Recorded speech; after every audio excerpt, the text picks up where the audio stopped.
Labs rīts no Viļņas. Vakar atbraucām un gatavojamies pamazām šīs nedēļas nogales beigu pasākumam un arī pirmdienas pasākumam, kas mums būs šeit Viļņā kopā ar vairākiem uzņēmējiem. Un šī reizē par to, kas tad ir bīstamākais, tāds bīstams prievārdiņš, ja varētu tā teikt. Vakar atbraucām, protams, tieši šonedēļ Viļņā ir milzīgi viena tāda, tāpēc kā mums Rīgā, kad ir tādas lielas konferences un tad arī tādi vairāki koncerti, un ka rezultātā Viļņa diezgan noslogota dažādiem pasākumiem, un tāpēc arī palikšanas iespējas ir diezgan limitētas, un šoreiz mēs palikām arī kaut kur Bookingā atradām maziņu dzīvoklīti un paliekam. Vakar, kad atbraucām, mēs arī, nāca apskatīties tos jaunos projektus. Pirmais, kas man vienmēr iekrīt prātā acīs, ir tas, ka visi tie jaunie projekti, es nezinu, es esmu laikam kaut kāds vecā kaluma cilvēks, man tie kvadrātmetri prasās vairāk, kaut kur ļoti atgādina Londonu vai kaut kādu Ņujorku, kur nav gultas kāpjot, tu var iekāpt arī vannā, bet taisno gan visi tās maziņš un šauras un tāds. Bet interesantākā lieta bija tā, tad Bookingā ielikts dzīvoklis, tad privātā persona, nav viesnīca, privātā persona, un visi forši jauns projekts, pilnīgi jauna māja varbūt liftam pat nav noplēsts plēvītes. Vispārējie kaimiņi, kas te pārvācās un ievācās, lai viņi nesaskrāpēti, un tad varētu teikt, mēs esam, nezinu, kādā 3., 4., 5. Vakar ienākot iekšā, es paskatos un es redzu, it kā visi forši, bet es redzu pāris vietiņās, līdz perfektai tīrībai bišķi pietrūkst. Un tieši vakar mums sanāca tāda saruna ar Gunitu par to. Viņi arī mums šobrīd īpašumos, kas mums ir, fantastiska sieviete, kas mums ļoti labi, cilvēks, kas mums palīdz ārpakalpojumā, kas brauc un tīra. Viņi tiešām tīra tā, ka vienkārši cepurnost. Pēc viņas visi ir vienkārši spīd un laistās. Un viņi bija stāstījis to, ka viņi savu laikā no Latvijas bija pārcēlusies uz Dāniju, un tur bija pastrādājis te 10 gadus, laikam arī tīrīšanas biznesā. Un tad, atgriežoties atpakaļ, viņi arī bija pastrādājis vēl kādās privātās viesnīcās šeit Latvijā. Un viņi teica, un tur, kā arī pat bija cilvēku pakļautībā viņai, jaunas meitenes, un viņi saka, netīra. Viņas vienkārši patīra.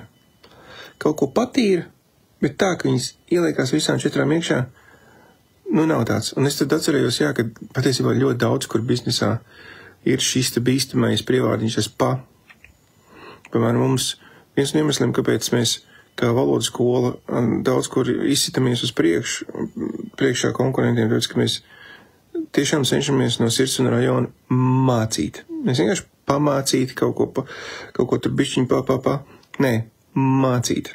Jā, nevis, mums bišķi citādāks garš skārpiņš, mēs vakar arī gājām pastaigāt, un mēs staigājām, tāds liels tirdzniecības centrs, un tur vairākas konditorijas tieši tajā tirdzniecības centrā, dažādi tie mazie veikaliņi. Es 5 gadus esmu nodzīvojis Lietuvā, un Guni zina šo man teicienu, kad latvietis bieži vien pavalkās uz lietuviešu kūkām, jo pēc dēļ izskatu.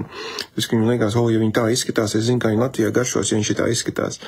Un bieži vien mums tās garšas skarpiņas, laikam, ir atšķirīgas, jo viņiem tad smilšrauši bieži vien ir. Bet arī Latvijā, piemēram, es redzējis konditorijas, kur Tu saproti, ka darbiņš ir ieguldīts, tiešām, bet ir strādāts. Nav tā, ka viņš vienkārši paņēma spannīt vai aizgāja uz jūrmālu, paņēma smilts un uzlika uz galdu.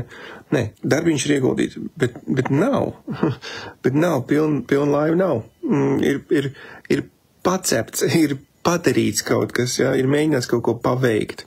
Bet nav tā riktīgi, ka ir ieguldījies un ir izdarīts līdz galam, un tā ka tiešām es ieguldījies pa visu perimetru, un tu neesi tur mēģinājis pašmaukt kaut ko, bet tu esi darījis pēc labākās sirdsapziņas un pēc visiem labākiem kvalitātes standartiem, un ka tiešām ir darīts, nevis mēģināts kaut ko padarīt. Vai interesantā doma par to, kas ir tas, ko mēs, jo var redzēt. Jo var redzēt to rezultātu, var redzēt to, ka cilvēks ir kaut ko mēģinājis padarīt, patīrīt, bet tā, kad ir tīrīts. Šonedēļ mums bija mājās, mums arī vienā stūrī notiek remonts, un tad loģiski zināt, kā jau pie remontiem, tur putekļi un tādas lietas.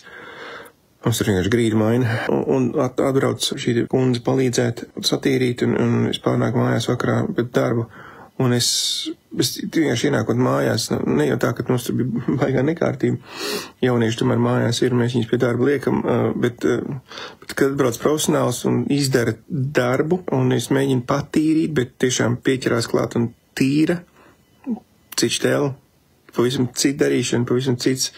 Tu ienāc iekšā un tu jūti gaisā, burtiski, tev nav jāskraidā ar kaut kādu lupu pa visādiem stūriem, tu jūti vienkārši gaisā jau, ir tīrs. Nav patīrs, bet ir tīrs. Tā ir varētu teikt, tā izcilības atslēga. Un no vienas puses sakal, tas gandarījums jau ir riktīgi par to, ko tu esi tā riktīgi iesvīdis un padarbojies, un to maksimālo no savu, mēs arī tagad mēs strādājam pie interesanta mācību kursa spāņu valodas iesācējiem Latvijā. Tad latviešiem, kur grib mācīties spāņu valodu. Mums ir fantastisks kolēģi pedagogs no Peru, un viņa Latvijā dzīvo jau daudzus gadus, viņa arī bišķi iemācīsies latviešu valodu, un Gunita palīdz viņai atspērties un iet un veidot šo te mācību kursu. Un pirmajā reizē viņas abas divas apsēžās, un mums ir kameras un mikrofonu un saslēdzam, un viss bija, ejam un daram. Un it kā, ieguldījās, bet mēs pēc tam klausamies, tie pedagoģiski ziņā, mēs jau neklausamies tur tikai tīri audio skaņu vai kaut kādu tādu kvalitātes nianses, ne. Klausās jau arī, tā, šis ir audio kurs, un cilvēks klausās, kā viņam tas ielīst iekšā, kā tas neviļus, ja šis nav video apmācību kurs primāri, ne, tad tas ir audio, tur konkrētām niansēm ir jānotiek, lai notiktu tas iemācīšanās moments. Klausamies un vairāk klausamies, un kā ir baigi forši, bet es saku, vajadzētu vēlreiz paprovēt kaut ko. Un paprovēju otrajā reizē, un otrajā reizē pie tās darbošanās man pazūd uz tātad iepriekšējā reizē, tad burtiski dažas stundas, pusotru stundas laikā izdara pirmās 2 sērijas. Un tagad otrajā reizē pazūd uz 3 stundām, 2 reiz ilgāku laiku.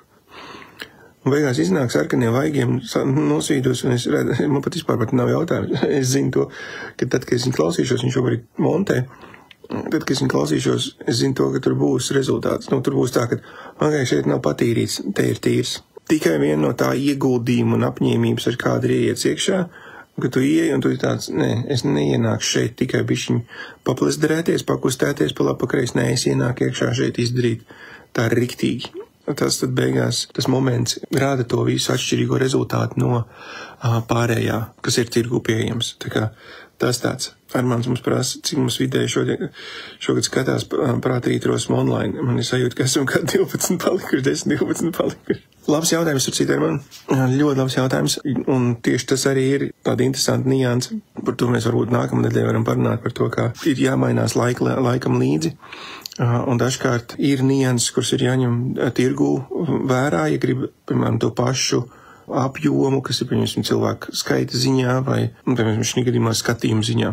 Mums, es teiktu, tas nav tikai mūsu fenomens patiesībā, bet pēdējā gada laikā daudzi darboņi, kas ir Latvijas, tieši pēdējo 12, es teiktu, mēnešu laikā, kas ir Latvijas informācijas telpā darbojās, ir pamanījuši to, ka skatījuma skaits ir sarucis uz pusi, citos gadījumos pat līdz pat 1/3 no tā, kāds ir bijis iepriekš. Vienkārši tāpēc, ka apjoms, kas šī brīdī mūsu informācijas telpā tiek saradīts, te pašā TikTokā, ir, es teiktu, 5-kāršojies, ja ne 10-kāršojies, jo, piemēram, ka mēs 2019. gadā sākām, tad mēs tur būtībā tāds, kurš katru dienu, darba dienu ienāk un publicē kādu jaunu video, tāds es biju laikam vienīgais.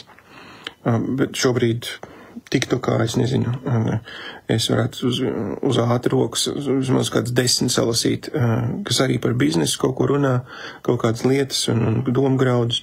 Un tā kā, teiksim tā, tas piedāvājums ir kļūst daudz plašāks un lielāks, un no vienas puses tas ir pat labi, tāpēc, ka tas cilvēkam rada izvēli. Protams, ja uzstādījums ir sasniegt to pašu skatījumu skaitu un cilvēku skaitu, kas iepriekš skatījušies, tad manā gadījumā būtu jāmainās.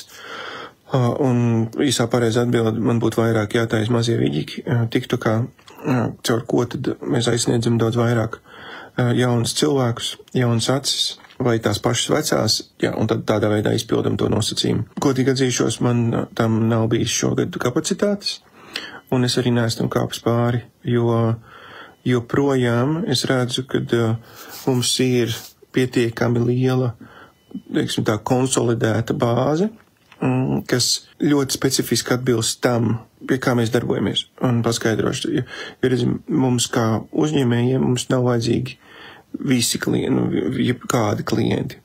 Mums vislabāk der klienti, kas ir ar konkrētu kvalitātes standartu. Piemēram, šī gadījumā tie, kas klausās prāta rītrosmi, ļoti daudz ir tādi, kas šī ir iespējams ļoti vienīgā lieta, ko viņi klausās. Un tas ir viens no kritērijiem, kas mums ir ļoti nepieciešams, lai mēs varam palīdzēt, jo tādiem, kas dzer pa entākajām akām, kas klausās entākos podkastus un visi nenoklausās, bet vienkārši tikai krāja informāciju un neiet viņu izstrādāt, viņi nekad nepaceļās nākamajā līmenī. Ļoti reti viņi, teiksim tā, viņi paceļās nākamajā līmenī. Viņi nekad neiesaistīsies, piemēram, tajos labdarības pasākumos, kurus mēs organizējam kā prāta rītrosmi. Viņi neaiziet nekad tālāk uz konsultācijām vai, piemēram, pasākumiem. Mums tagad, piemēram, augustā būs. Viņi vienkārši vandās pa pasauli. Un viņiem iespējams ir vieta, jo viņi varbūt vēl, kā saka, krieviski tāds smuks teiciens, viņi pitajuca apraģilītis, viņi cenšas noskaidrot, kas ir viņu, piemēram, uzņēmējdarbības identitāte vai leņķis, pie kā viņi grib pastrādāt. Un tur ir savu plusu un tur ir savu mīnus. Viens no mīnusiem, kā es saku, viņi nav identificējušies, viņi nerok dziļāk, viņi apzina perimetru. Bet tad ir tādi, līdzīgi, piemēram, Armand, kā tu, un vēl daudz arī, kas klausās, ir tas, ka viņi rok dziļāk, viņiem ir tāds, es noklausīšos šito, un pēc tam es tiešām sēdēšu un domāšu, ko es patīru un ko es tīru, ko es tikai pazvanu klientam, vai kur es tiešām zvanu, kur es tikai pamācu, manā gadījumā angļu valodu bet kur es rīktīgi mācu. Un visām 4. Un tad viņi arī iet un to izdara un maina to savu rezultātu. Kā rezultātā viņiem ir tas atšķirīgais kvalitātes standarts, kāds citiem nav. Un tas ir kopumā, ja tā paskatās, joprojām mums kopējie skatījumi skaiti ir, es teiktu, kaut kā varbūt mīnus 40% pēdējo 12 mēnešu laikā, bet no visiem pārējiem rādītājiem, kas ir pasākumu apmeklēšanas rādītāji, viss ir tajos pašos, ja ne pat, godīgi sakot, pat labāk. Jo es jūtu, man ir savādāka kvalitāte. Piemēram, šonadēļ bija vairākas konsultācijas, pēdējo 10 dienu laikā man bijušas vairākas konsultācijas, un arī nākamnedēļ viena liela konsultācija būs, un bez šī te mastermind. Un cilvēki, ar kuriem es tiekos, man ir tāds, I like it. I really do. Es man tiešām patīk.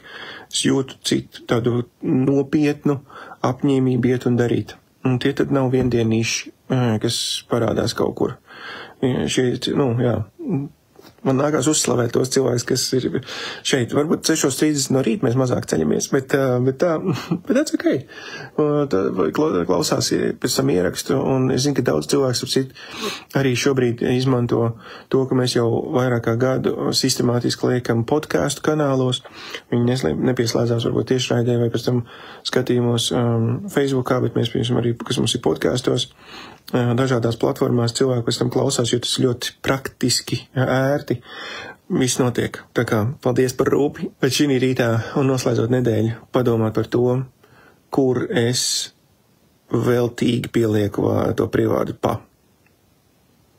Pa nevajag. Bez tā pa vajag. Ja dara, tad dara.